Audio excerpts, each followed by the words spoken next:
on this edition of the Self-Publishing Show. You don't want to have a publicity campaign focused on things you can't speak to, focus on things you're not comfortable speaking about, just to get your name in the papers, just to get your name in a particular podcast. If it's not serving your ultimate goals, then it shouldn't be a part of that campaign. Publishing is changing. No more gatekeepers, no more barriers, no one standing between you and your readers. Do you want to make a living from your writing? Join indie bestseller Mark Dawson and first-time author James Blatch as they shine a light on the secrets of self-publishing success. This is the Self-Publishing Show. There's never been a better time to be a writer. Hello and welcome to the Self-Publishing Show with me, James Blatch. And me, Mark Dawson. Mark, we have a Patreon supporter to welcome. I think that's your job. Well, I know you haven't given much time to figure this out. Hang on, I'm just trying to dig it out. I've got his name. Do you want me to do it? Well, I think you probably should do that, yes. Thank you very much, Paul W. Samuelson, who has joined us at patreon.com/self-publishing show and is in line for a bunch of goodies and may even win the the Ads for Authors course, which will go live in August, middle of August, beginning of August, somewhere around then. I don't know the exact date. I'm not a details person. Now, Mark, we have had our show last week, but not at the time of recording. Our show is to happen, so we can't really talk about it, but we will, I think, probably after the show, our first recording after the show, we'll have a review back at some of the sessions, some of the learning points. And a reminder, although it is now £40, but it's well worth it because I'm $40. $40, absolutely certain the show was an amazing success. You can get your digital ticket at selfpublishingformula.com/digital. Right. We have an interview today about public relations. Now, this is I think, quite a difficult subject because public relations is a bit of an old-fashioned industry. You and I, Mark, have had some involvement with this, and you and I are both, I think, a little bit cynical about what they offer indie authors for the amount of money involved, and it's a difficult thing to budget for when you're doing everything else. But Lilian Sue, who is our interviewee today, is somebody who will talk to you about being proactive PR-wise yourself, doing stuff very cheaply yourself, and then how to contract people and how to pay for them for your services. So that's an interview worth listening to. And Mark and I will be back for a chat off the back, but here's Lilian Sue. This is the Self-Publishing Show. There's never been a better time to be a writer. So Lilian Sue, welcome to the Self-Publishing Show. Thank you for joining us. We're going to talk PR, and I think it's an interesting area because half of PR world for me is quite old school and not necessarily worth it. It's very expensive, and there's a growing element of PR geared around indie authors I think is quite exciting. So hopefully we can talk about those two areas. Before we talk about PR, do you want to give us a little bit about your background and your work in publishing, how you ended up in this position? Sure. Actually, I started my own freelance business almost 15 years ago now, and I started in the copywriting and social media sphere. I actually added on public relations as a service because I had a lot of entrepreneurs and folks coming to me and asking me, hey, I'd love to do a press release. Is that something that you offer clients? And I got tired of telling them no. And these were great people that I loved working with and everything else. So I started exploring how can I get experience in that area, and I actually started doing publicity more so on the film and television side. Really sort of cut my teeth working with indie filmmakers and indie projects on film festival circuits and that. And then I decided, hey, I've always loved writing myself. I had been published before. I'd had some interest in learning more about what self-publishing was all about from the writing side. And I thought, there is a market here for me to see if I can help indie authors because there was quite the gap that I saw between indie authors that were doing everything themselves versus the authors that were traditionally published and had a publisher and an agent to back them and who were managing all of their publicity. And I thought, there has to be a way in which I can kind of close that gap and make sure that indie authors not only have the correct knowledge and the tools, but also the personalized support to help them gain the confidence to learn how to navigate the world of marketing and PR, knowing that they have expert guidance and support, which is why I started doing a lot of PR coaching, which is basically I work with authors. They come to me with questions, they come to me with areas that they're stuck on, and I help them push past that to actually learn how to build and launch their own campaigns, which I think is also a lot more rewarding in a lot of ways, because I've talked to a lot of other indie authors who have said, you know what, I've worked with publicists and PR agencies in the past. The campaign didn't turn out the way that I wanted it to. And now that that's over, the momentum's done, I can't ask for help, I don't know how to get it restarted. So they end up worse off than they were when they first started. And I thought to myself, I need to do that work to bridge that gap, because there are so many incredible authors and people that I speak to on a daily basis. We chat all the time. I support them by helping to promote their books. I read their books and everything as well. They deserve those tools and that knowledge to really learn how to basically make PR work for them. Being self-published should not be a detriment to that. Yeah. And it also, in my view, does not have to cost hundreds of thousands of dollars a year. Yeah. Well, let's talk about the definition of PR. What's the scope of PR when you talk about it for writers? PR, in a nutshell, is the most cost-effective way to help you share your story with global audiences and to build relationships with the media. There's several different ways. Like, public relations is kind of, if you imagine, like an umbrella. And underneath that umbrella, there's several different areas that you can build strategies focusing on. So there's things like paid media is one. A lot of media will say, hey, if you want to be featured in an article or an interview, you'd have to pay for that piece of coverage. That's one area. The larger area that I tend to focus on with my clients primarily is earned media. So earned media is organic media that you don't pay for, and the media covers because they find your story compelling. One of the things that authors really gravitate towards when it comes to marketing is email and social media, and maybe even building a website, because those things, there's low barrier to entry. You don't have to pay for things. You can kind of launch it yourself and build your own audience. With PR, the necessity there is learning how to tell your story in such a way that the media will want to engage with. So I tell authors all the time that the two big tenets of PR in general, no matter what kind of strategy you're building, is storytelling and relationship building. And that goes across the board. And as I mentioned before, there's several different types of strategies you could look at.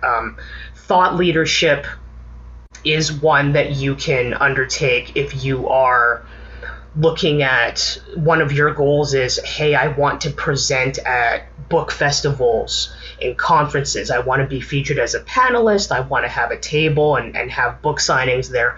Well, in order to get there, you have to build the foundation that shows the people running these conferences and these festivals that you know what you're talking about.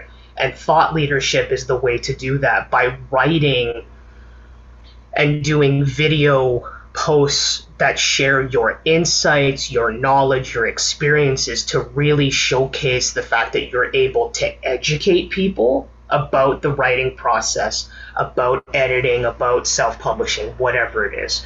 So thought leadership is one area. Media relations is where you focus on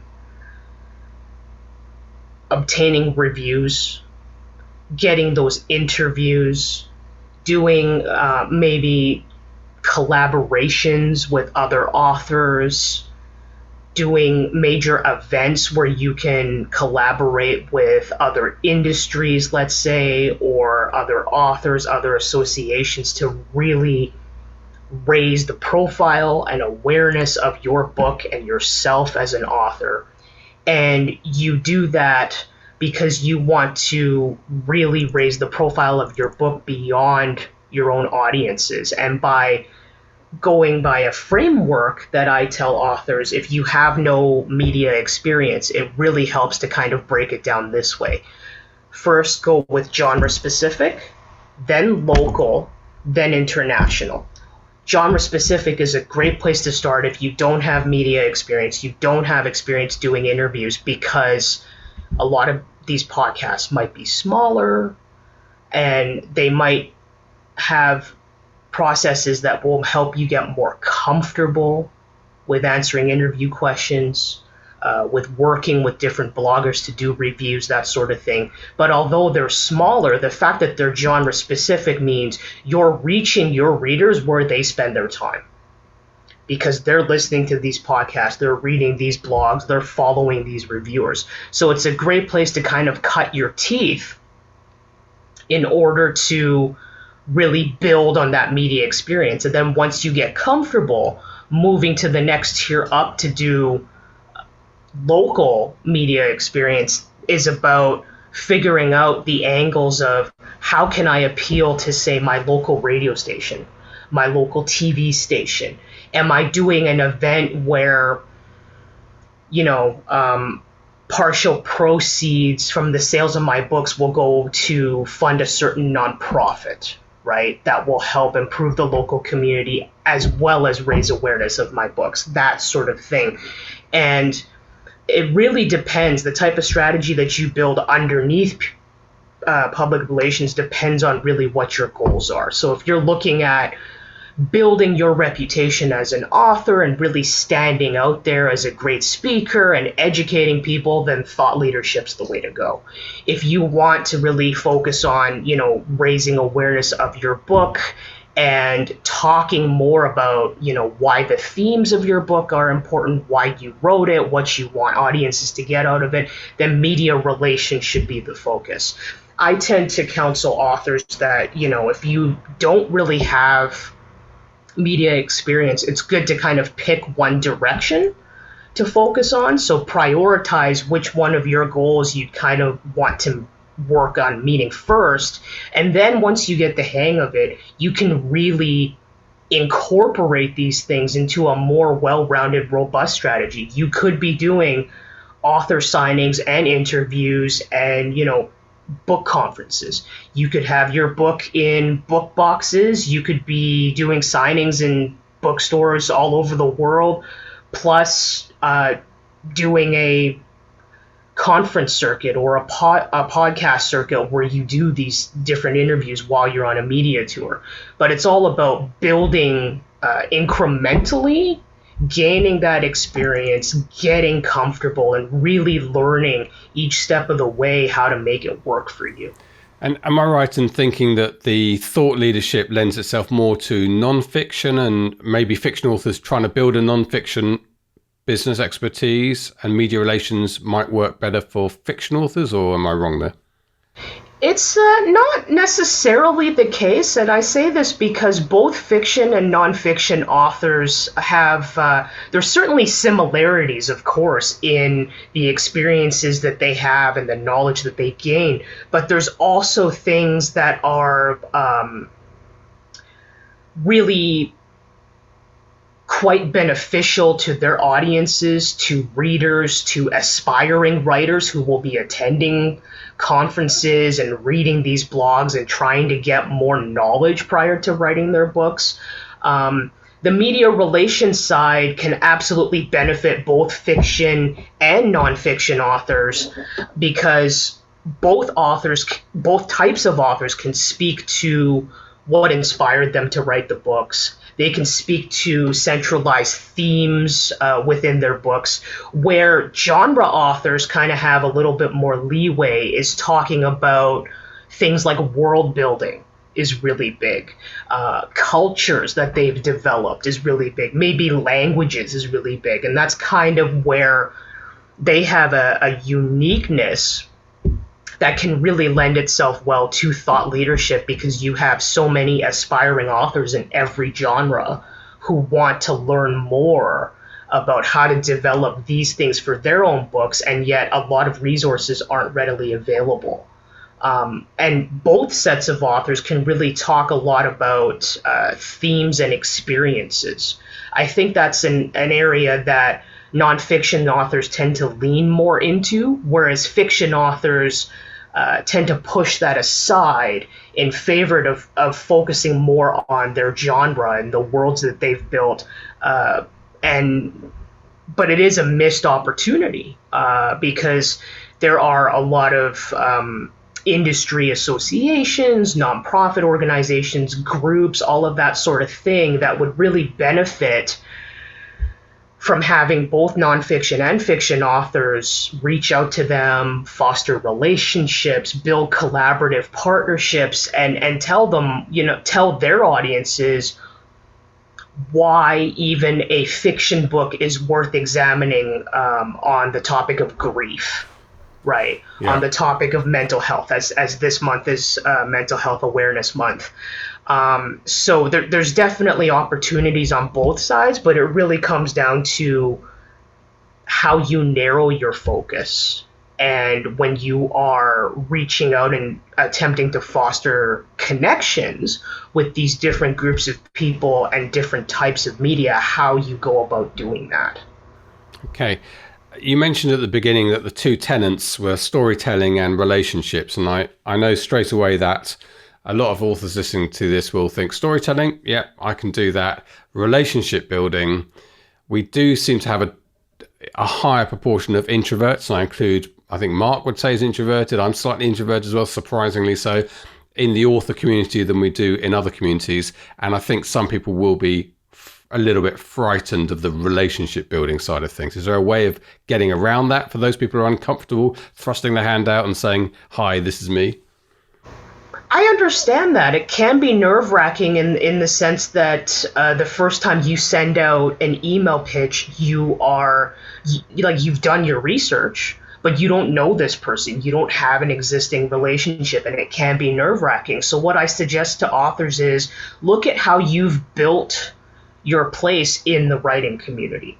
I'm a part of the writing community on Instagram. It's very robust. We support each other on a daily basis. We're always championing and cheerleading each other's books and helping to spread the word. And a great way to sort of dip their toe into that is dig into a little bit about the authors out there that have their own platforms, because there are fellow writers that have blogs that they've started that say, I'd love for a bunch of us to get together and share some industry advice so we can learn from each other. There are other ones who have done podcasts, just like yourself, who talk to authors all the time about, how do you feel about the portrayal of certain tropes in romance, or how do you feel about the issue of representation in sci-fi fantasy? And they have great conversations around this. And then there's even other authors that will do Instagram live series. We'll just hop on one-on-one and have conversations together about, what their book's about. What are they working on now? What have they learned after publishing their first book? And even outside of genre-specific media, focusing on media that's built by fellow authors that has to deal with writing craft and the knowledge of it is a slightly easier way of dipping your toe in the water. Because for a lot of authors, they've already built a relationship with these other writers. They know them, and the more of these types of conversations that they have, the more of this type of writing that they do, the more opportunities they have to get referrals, to build more relationships, and to continue to grow that community within there. Because everyone has to take, when you're looking at PR, it's all about taking that first step. And it doesn't have to be, I've never sent an email to, a media outlet in my life. I'm scared. I don't, you don't have to start there. Look at your own community for writers and authors and just see who's, doing the Instagram lives, who has a podcast, who has a blog that might be willing to hear from you or who wants your perspective. Because I think the biggest thing that I talk to about authors about when it comes to PR is mindset. Mindset blocks and limiting beliefs is huge because so many of them come through all of this and they still have that line of thinking that, nobody wants to hear from me. All of the knowledge is, and the expertise and advice is written by authors who are New York Times bestsellers. That's where it should come from. Nobody needs to hear from me. And what I always tell them is there's a lot of similarities to your process, particularly in self-publishing, but every experience is still unique. There's a lot that you've learned. There's a lot that you've gone through and experienced. There are a lot of things that you've tried that maybe haven't worked for you that people would really benefit from hearing about it from you. And why would they trust you? Because you're just like them. You're in the same boat. This is how you foster that community and build that audience that's going to give you that great foundation to move up to the larger podcasts. Maybe eventually pitch a TV show. Maybe eventually pitch radio. It's all about taking those incremental steps. Yeah. So mindset and self-belief have to be there at the beginning. Now, Lilian, you've done a brilliant handout for us, a PDF, which I'm looking at now. I think it'd be very useful just to go through some of that so that people can make the most of it. It's effectively steps, I think, foundational steps to having a good strategy. Is that right? Yes. Okay, so should we have a look at one or two of those? You talk about the PR myths. Mm-hmm. What are the PR myths then we need to be aware of? There are some major PR myths out there that come up again and again, and that I've seen certainly with all my years of doing PR and working with entrepreneurs. Some of the big ones are things like any publicity is good publicity, which in today's day and age of social media just simply isn't true, because people, I think, when that myth came about, they don't account for damage to your reputation, and they don't account for how long that damage can stick around for. And in today's day and age of social media, people can dig up things that happened 10 or 15 years ago that you might have forgotten about. And the problem there is you don't want to wait until you've built a more high-profile, positive reputation for yourself and around your work in order to then have something that happened a decade or a decade and a half ago come back and bite you. So it is a good reminder to folks that if you are going for a publicity campaign, if you're looking to pitch, that you should really clean up beforehand, do that social media audit, make sure that there's nothing out there that is detrimental to what you're trying to build as a business, as a brand, and as an author right now. And also just a reminder that when you're building your own presence through publicity, you want it to be focused on what you're actually doing, right? You don't want to have a publicity campaign focused on things you can't speak to, focus on things you're not comfortable speaking about, just to get your name in the papers, just to get your name in a particular podcast. If it's not serving your ultimate goals, then it shouldn't be a part of that campaign. Yeah, the internet never forgets. We should absolutely not. As aspiring politicians often find out these days.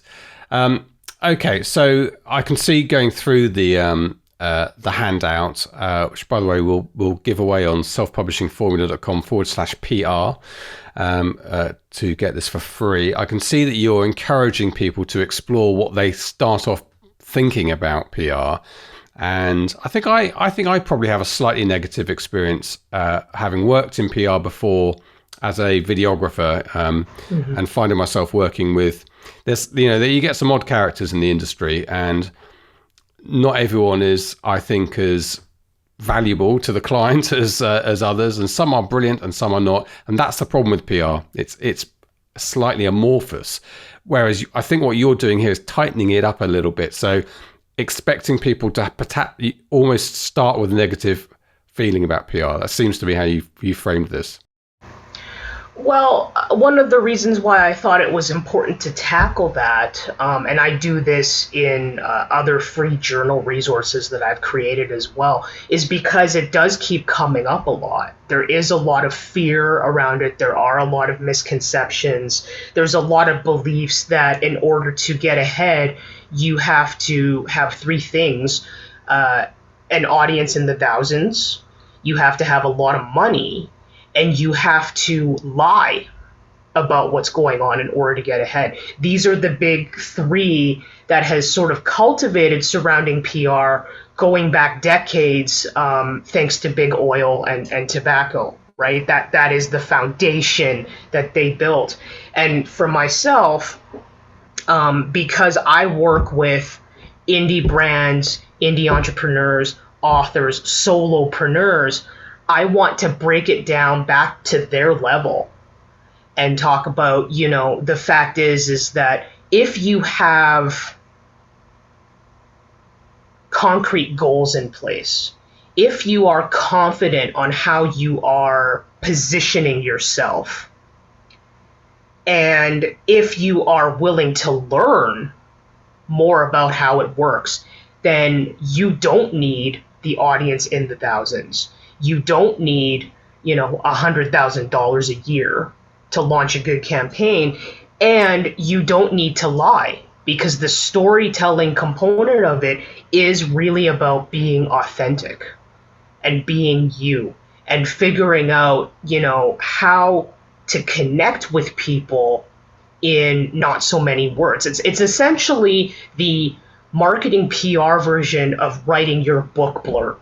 Mm-hmm. How do you get people to buy into who you are, what makes you tick, and why your book matters without writing an academic thesis?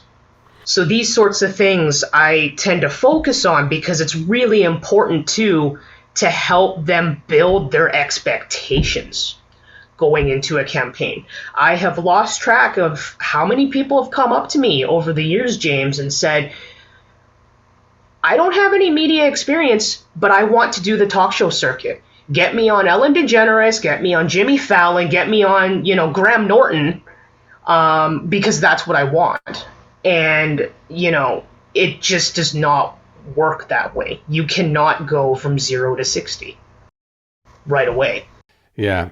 So the steps that we can take, which you're very helpfully sort of foundational in this handout, and you're talking about here, ultimately, the expectations is a very important part of this, which you talked about in your first answer.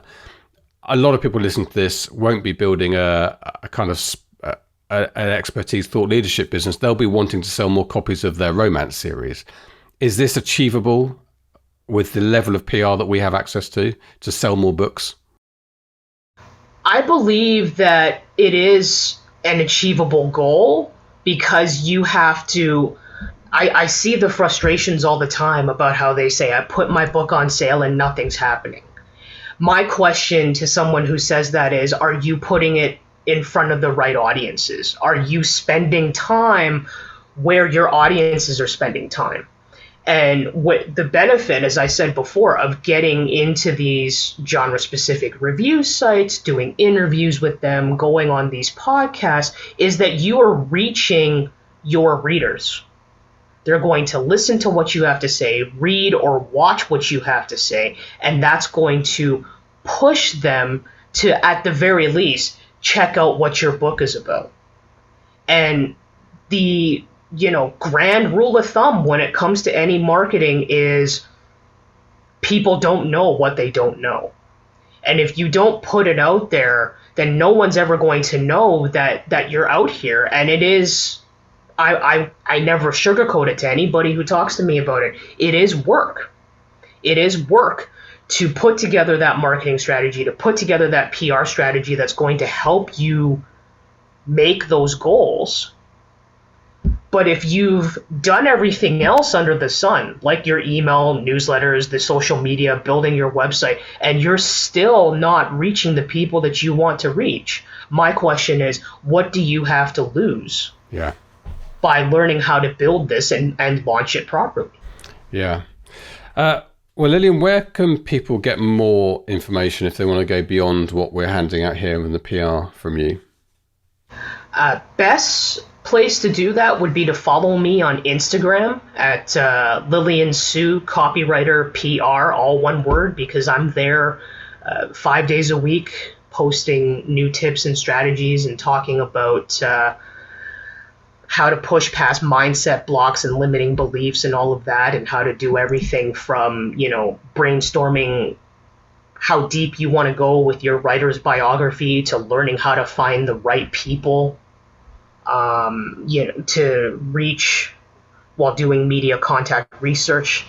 And I also answer questions all the time. I invite questions from my audience all the time and talk about sort of some of the issues they've had, some of the questions they have, and even some of the fears that they have around, what can I do? The other big one is, what can I do if I start sending out these emails and I'm not getting responses? Is that the end of it? Have I wasted my time? And just counseling and coaching them through how they can keep the momentum going on a campaign. Yeah. And do you offer specific services to authors, kind of one-to-one coaching? I do, yes. I do have individual coaching sessions that authors can book with me. It's flexible based on their schedules, and they can book with me on it no matter what part of the process they're in. If they come to me and go, hey, I'm stuck on building my media kit versus, I think I've exhausted building my media list. How do I find more people? Or even help, I've booked my first interview and I'm really nervous. Can you help me out with that? To expand on that, I have an 8-week coaching program that people can sign on with me. And every single week, we have a coaching call that focuses on one area of PR. I have the calls recorded. I give them resources to help them build that particular portion for that week. And in between calls, we're always talking about any questions they have, anywhere they get stuck.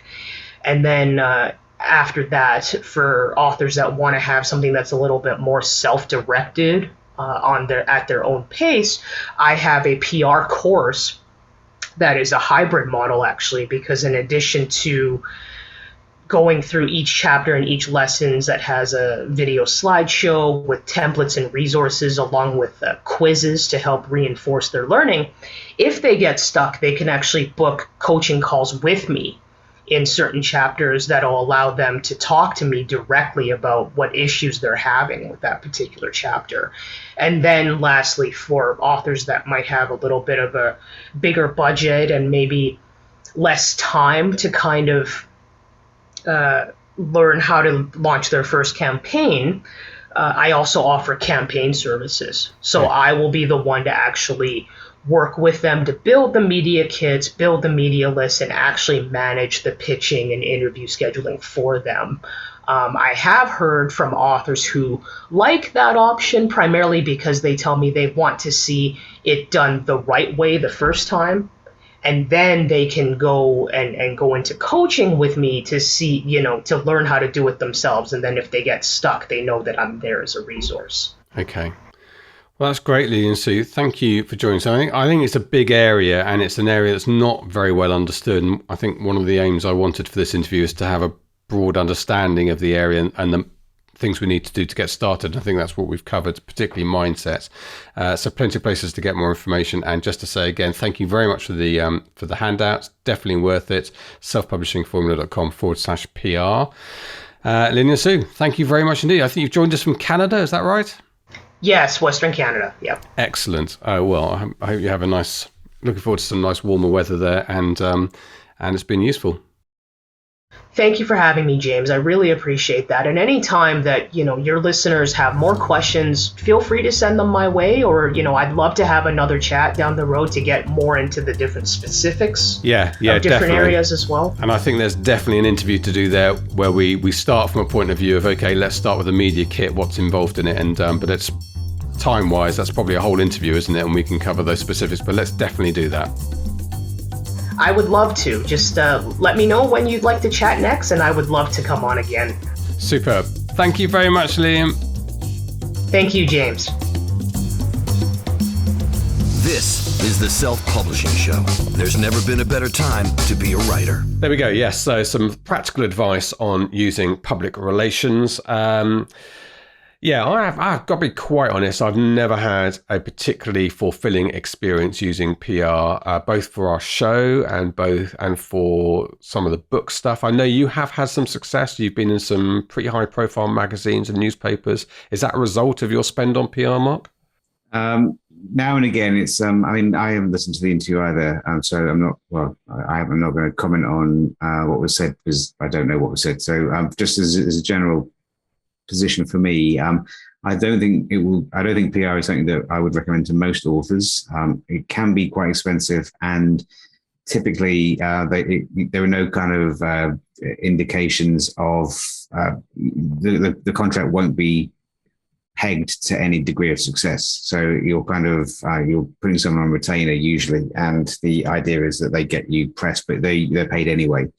So I have been in plenty of newspapers. I've been in pretty much all these newspapers now, and most of those, at least in the early days, came from Amazon. So Amazon would be looking for an author, and they'd often put me forwards to speak to newspapers. Other times I have had a PR on retainer for about 18 months before and had some success. Got some bits and pieces landed, but I am a little bit skeptical in the modern age that getting PR is necessarily going to be something that you're getting money back from. So the obvious example is my PR did a great job, got me onto breakfast news in the UK, so in front of probably 1 million people. I'm talking about the launch of a new book, and it went well. I didn't make a fool of myself. The hosts were, as much as they're able to, suggesting that people could go out and buy the book that I was talking about. And as I sat in the taxi on the way away from the studio in Manchester, coming back to Salisbury, I checked to see how many copies I'd sold, and I sold 0. So I think you go into it with a degree of skepticism. If you like the idea of being in newspapers, on the radio, and on television, that's fine. That's a good reason to do it, because it is quite enjoyable and it's pretty good for the ego. But if you're expecting that to shift tons of books and for you to make your money back, I'd caution against that. In my experience, I don't think it's very likely. Yeah, I think I agree with all of that. So, but the good thing about the interview, Lilian Sue's interview, is that there was lots of tips on how to DIY this and get the kind of reach that you pay for, because that's the other thing that's changed. A few years ago, they paid for their contacts book, and they built that up over 50 years. Whereas today you can Google the right people. In fact, almost every byline, which is a strange name for the basically the name of the journalist who's written an article in a newspaper, if you look at that online, underneath will be their email address, so you can actually pick out the right journalist you think's a good fit for you. And I send my book. In fact, I haven't done it yet, but I have a little PR plan for release after today. I've got today out the way for my book. I am going to send that out to the sort of Plane Spotter type magazines. And that worked for me last time. I got a couple of them ran competition. So yeah. Right. I think that is it, Mark Dawson. So in real time, not when this is going out, in real time, you and I are about to go into a busy couple of weeks running up to our show, and we will report back on that. I think the next time we record one of these, I think might be after the show, although I can't put my hand on my heart and say that. We might record one at the show. It's a possibility. Yes, it's possible, yeah. We'll see how we get on. A lot of things up in the air. And meanwhile, I need to start a third book. Well, I have started a third book, but I need to finish it. I'm thinking about junking what I've started and starting again. Might do that. Okay. Well, that's a first talk of another podcast. Yes. I think I need to be a little bit more commercial with my choice of story. Anyway, there we go. That's another discussion. Good. Thank you very much indeed, Mark. Thank you to the team in the background and to our interviewee, Lilian Sue. That's it for this week. All that remains for me to say is it's a goodbye from him. And goodbye from me. Goodbye. Goodbye.